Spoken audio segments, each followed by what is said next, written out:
bonuses, LIBOR fixing scandal, Facebook IPO. Dear Toastmaster, fellow Toastmasters, and most welcome guests, you can all open your eyes again. My guess is that you did not envision a nice green meadow full of plants when I spoke those words. Instead, specific, crisp and vivid images probably appeared of evil bankers who brought down our economy. I want to tell you a story of two sides of this financial crisis. I'm going to give you 3 examples of 2 sides. Number 1, bankers are greedy, like Michael Douglas in the movie Wall Street. They are ruthless, like Jack Bauer in the TV series 24. And they are evil, like Captain Hook and Peter Pan. They make millions at the expense of ordinary folks when stuff goes wrong. In reality, 99.9% of employees in finance make modest salaries, and they make very long hours.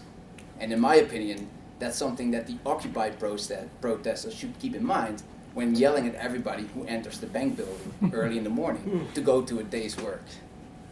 2 sides. Number 2, in 1994, the mismanagement of interest rate derivatives caused the largest county bankruptcy in the history of the United States. I'm talking about, who knows it? Orange County, California, exactly. Nowadays, municipalities and school districts have financial trouble because of mismanagement of those same interest rate derivatives. It's common consensus that the evil bankers sold these interest rate derivatives and made millions on them, while the municipalities have financial problems. The other side is that financial derivatives can be used in a very effective way to manage interest rate risk. It's kind of like changing a short-term variable fixed mortgage into a long-term fixed rate mortgage. That's basically how these derivatives work. And then all kinds of mutations on that. It's a very, very powerful tool. But with power comes responsibility.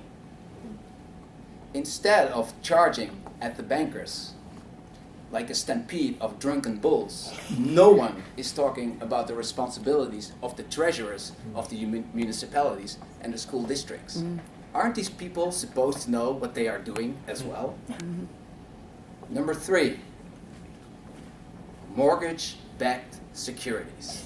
I mean, those are really, really evil. And I mean, the term alone, so much lingo, no ordinary person would understand what that means in the first place. You see, a bank can only lend so much money to homeowners. It depends on how much capital they have, and that largely depends on how much deposits they have.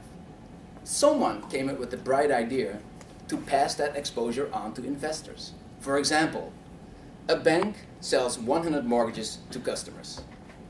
They take those 100 mortgages, put them in a nice box, a little wrap box, slice them into 100 pieces, and sell each of those pieces to investors.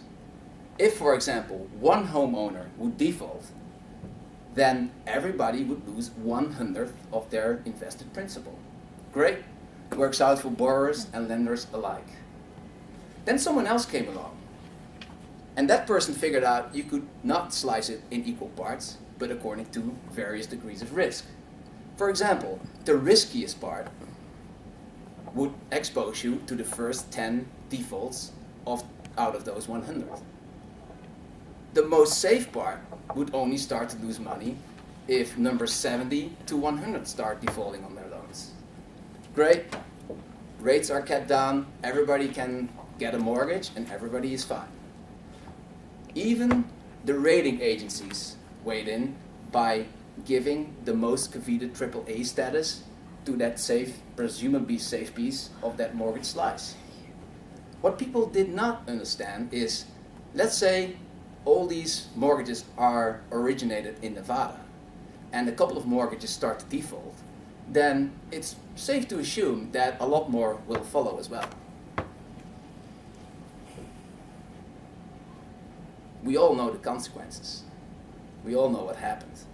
And this could have been prevented by relying a little bit less on the mathematical models and relying a little bit more on the use of common sense.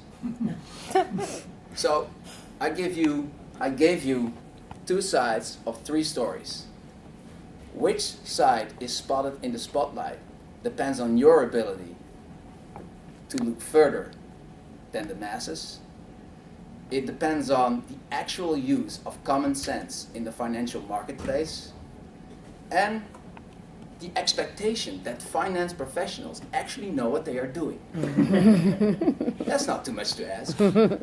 Or is it? Mr. Toastmaster?